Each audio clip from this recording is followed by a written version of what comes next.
వానరాని కాలం దాపురించింది. అయినా కానీ తొలకరించని నెలలో పచ్చదనం పరిమళిస్తుంది. అయితే ఈ శ్రీగంధపు చెట్లు, ఈ టేకు చెట్లు, ఈ ఎర్రచందనం చెట్లు, వీటి మధ్యలో ఉండే ఈ సవక చెట్లు అన్నీ కూడా కొంతవరకు బాగానే ఉన్నాయి. అయితే టేకు చెట్లు గమనించినట్టయితే అవి కొద్దిగా ఆకులు కొంచెం వడిలిపోతున్నాయి. ఇక్కడ టేకు చెట్లు అయితే సగం ఆకులు వదులుతూ సగం ఆకులు ఇదిగా ఉన్నాయి. డ్రిప్లో నీరు సరిపోవట్లేదు, కరెంటు కొంచెం తక్కువ రావడం. ఇంకొక విషయం ఏంటంటే ఇందాక మనం చూసాము కదంబం పచ్చగా ఉంది. ఈ కదంబం అయితే పసుపు రంగులోకి ఆకులు వచ్చి ఎండిపోతుంది. మరి ఏమిటో ఈ చెట్టు పరిస్థితి ఏమవుతుందో తెలియదు. చాలా పెద్ద చెట్టు ఇది. కళ్ళ ముందే వేసాం, రై వంట వచ్చింది. దేవుడి దయ వల్ల తొలకరి వర్షాలు రావాలని కోరుకుంటున్నాం. ఈ చెట్టు బాగానే ఉంది, ఆ వెనక చెట్టు అది బాగానే ఉంది. వారిని ఉన్న చెట్టు ఇది కూడా కొంచెం పర్వాలేదు, కానీ అది ఆ మధ్యలో శ్రీగంధం చెట్లు అన్నీ బాగానే ఉన్నాయి. ఇది వచ్చి ఏంటంటే టేకు చెట్లు కొద్దిగా ఇబ్బంది పడుతున్నాయి, అవుతుంది. అలాగే సవక చెట్లు కూడా డ్రౌట్ని తట్టుకోవడం కోసం ఆకుల్ని విడిచిపెట్టేస్తున్నాయి. ఆకులు విడిచిపెట్టడంతో అది నేల రాలిపోయి ఎరువుగా తయారవుతుంది. చూద్దాం అది కూడా. ఇక చూడండి, ఆకు పచ్చగా ఉండే ఆకులన్నీ కూడా కొంచెం ఎండకి వాటర్ లేని డ్రౌట్ సిచ్యువేషన్లో చూడండి నేలంతా ఒక తివాచి పరుచుకున్నట్టుగా ఉంది. ఆకు అంతా రాలిపోయి. ఇప్పుడు ఈ ఆకు మనకి మల్చింగ్, ఇది మన మనిషి చెయ్యని మల్చింగ్ ఇది.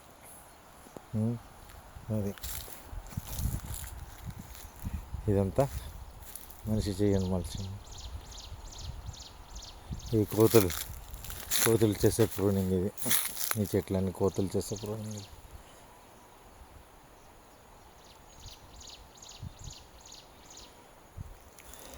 ఈ మల్చింగ్ ఇదంతా కూడా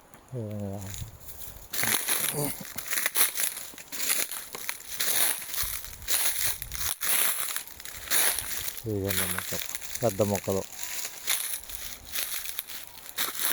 ఇదిగో చిన్న మొక్కలు, ఎర్రచందనం, ఇదిగో ఈ చెట్టు ఆకులు చూడండి.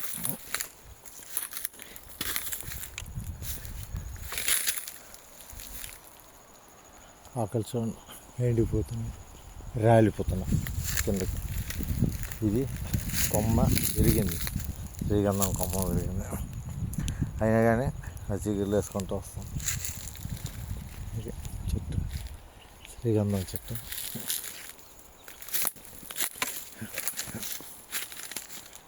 ఈ శ్రీగంధం చెట్టుకి వెనకాల ఆ సర్వీ చెట్టు, సాగు చెట్టు చిగురులు వేస్తున్నారు. శ్రీగంధం ఇటువంటి డ్రౌట్ సిచ్యువేషన్లో కూడా కొత్త చిగురులు తొడుగుతూ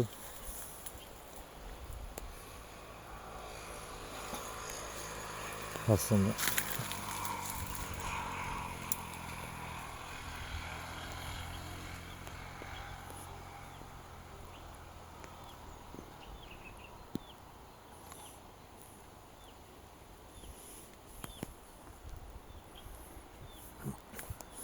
ఇవన్నీ కూడా యాక్చువల్గా శ్రీగంధం అంటే ఎవర్ గ్రీన్ ప్లాంట్. అయితే పాతాకులు అనేవి రాలినాయనే చెప్పుకోవచ్చు. ఈ ఎండ తాపానికి, ఎండ దెబ్బకి మళ్ళీ కొత్త చిగురులు వేస్తున్నాయి. చిన్న చిగురు ఆకు చాలా చిన్నదిగా ఉంది. ఎందువల్ల? ఇదే నీటి ఎద్దడి వల్ల. ఈ ఆకు ఎదగాలంటే వాన రావాల్సిందే. ఇదిగా పాతాకు చూడండి ఎంత పెద్దవి ఉన్నాయో. ఓకే, పాతాకు అంత సైజులో ఉందా, అది పాతాకు సైజు. ఇప్పుడు కొత్త ఆకు వచ్చేది ఇది దాని సైజు.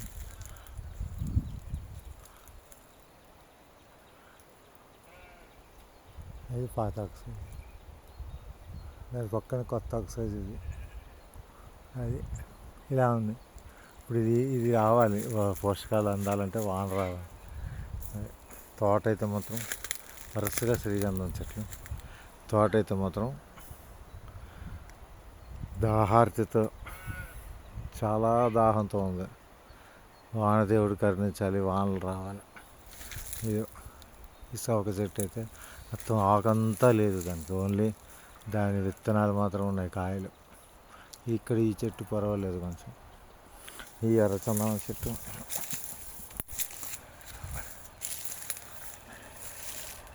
చిగురులు వేసుకుంటూ వెళ్తుంది. ఇది పర్వాలేదు, ఎర్రచందనం చెట్లు బాగానే ఉన్నాయి.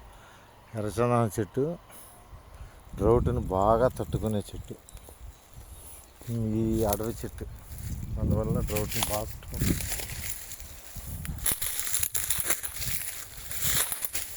బాగా చిగుర్లు మధ్య మధ్యలో పెద్ద ఆకులు ఉన్నాయన్నీ కూడా, కింద తేడా ఆకులు. అంటే ఈ డ్రౌట్ వల్ల మొత్తం చెట్టు అంతా పెద్ద ఆకులతో ఉండేది, ఇలాంటి పెద్ద ఆకులతో. అవన్నీ కూడా రాలిపోయి కొత్త చిగురులు వేసినాయి. కానీ ఇవన్నీ చిన్న ఆకుల కింద ఉన్నాయి. అది ఆకు ఎంత చిన్నదైతే అంత కూడా మనకి కొత్త హరితం తయారు చేసేది తగ్గుతుంది. ఆకు పెద్దది వస్తేనే మంచిది. మరి చూడాలి, వాన కోసం చూస్తున్నాం, ఎదురు చూడాలి. ఓకే.